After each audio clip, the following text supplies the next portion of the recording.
both on the field at the same time. They're going to throw it to Bijan out in space, and he made the first guy miss. He'll get to the 5 and score. Holy smokes.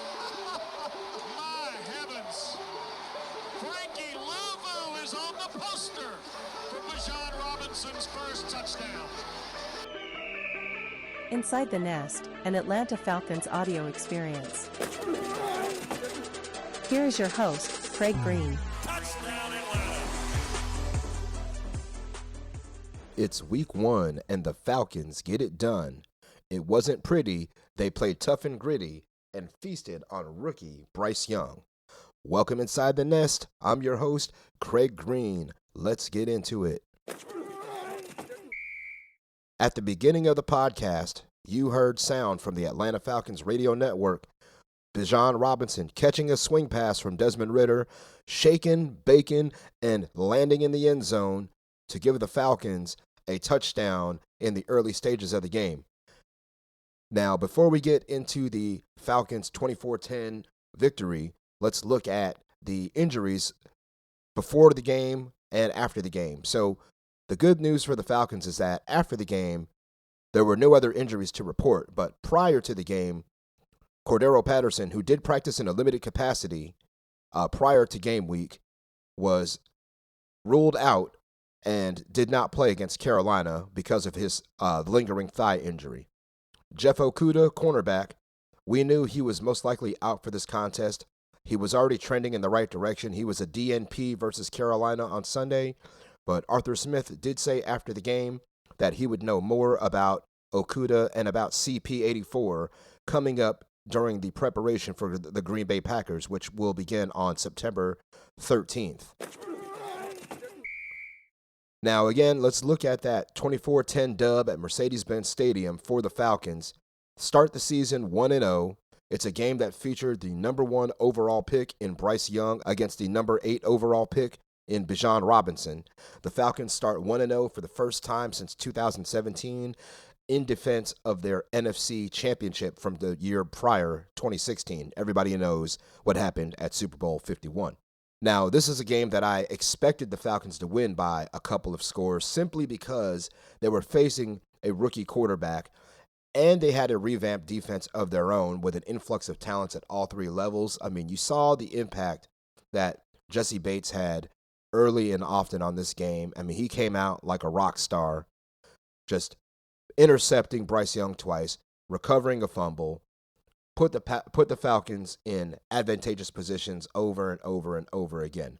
Stat-wise, Desmond Ridder, 15 of 18, 115 yards, touchdown pass, no interceptions, no fumbles. Tyler Algier, 2 rushing touchdowns in the fourth quarter, 75 yards rushing. Bijan Robinson, his NFL debut, 6 receptions, 27 yards, 56 rushing yards in his first ever NFL touchdown. Kyle Pitts, first game back since his injury last year, 44 receiving yards, had a big catch down the field to set up Algier's second fourth quarter touchdown. Drake London, no catches, had 1 target. He was matched up with J.C. Horn for the majority of the game. Now, the Falcons' defense, 2 sacks, 2 interceptions, forced a fumble, held Carolina to 0-2 on fourth down, only allowed 3 points in the second half, and the Falcons scored 17 points off of 3 Carolina turnovers. The defensive star of the game, well, really the star of the game, Jesse Bates III, the safety, first game in an Atlanta uniform, 2 interceptions and a forced fumble to go along with 10 tackles. His impact was immenseful. Now, also, let's take a look at some of the team stats from this Falcon victory. Total yards, 281 to 221, Carolina. Passing yards, the net passing yards, by the way, 127 to 91, Carolina. Rushing yards, 154 to 130, Carolina. Yards per play went the Falcons' way, 4.6 to 3.9. First downs, 20 to 13, Carolina.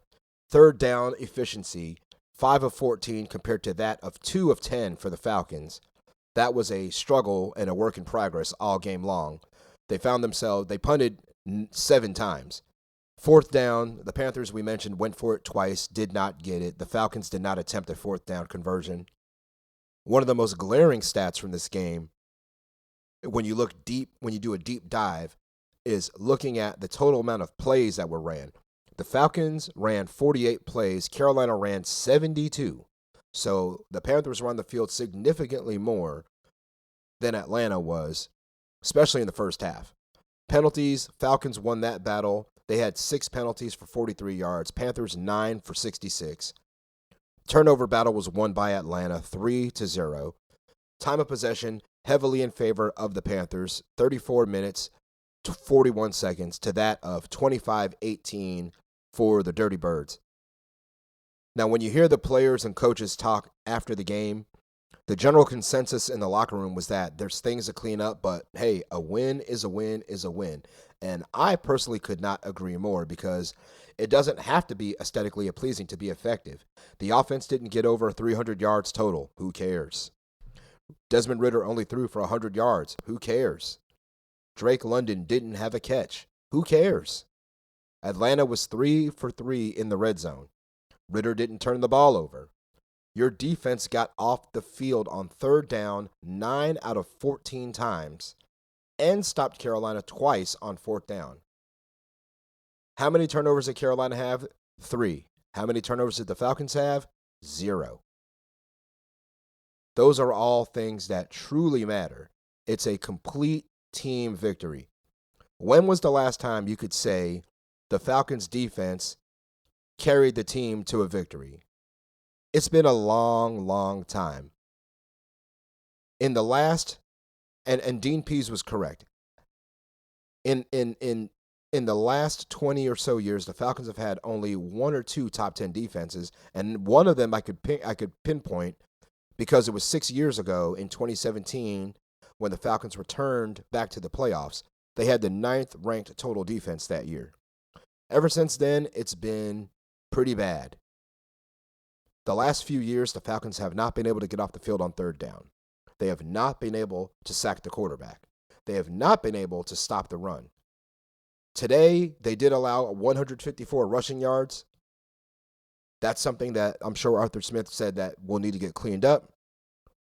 But at the end of the day, when you look at the things that really matter, turnovers, third down efficiency, fourth down efficiency, getting off the field, not committing penalties, and like we said, forcing those turnovers. 3-0 in favor of the Falcons.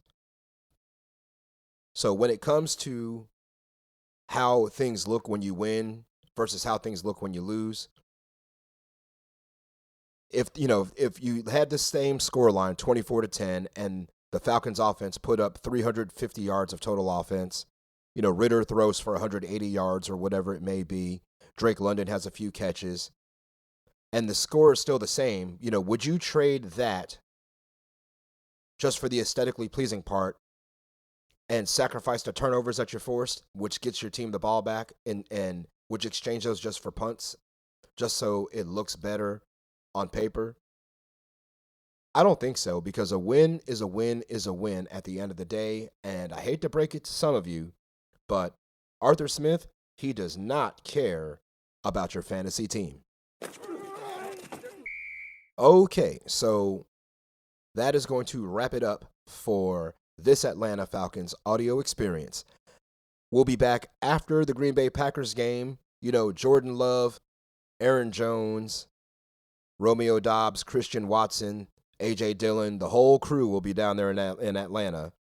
And I'm sure there'll be some transplanted cheeseheads trying to make their way into the building. So, as A.J. Terrell said on the Arthur Smith Coaches Show that airs on local Atlanta radio, he said he needs all y'all, quote unquote, to come down to Mercedes-Benz Stadium in your red and black, in your throwback jerseys, because that's what they're wearing next Sunday. They are wearing the throwbacks with the old logo.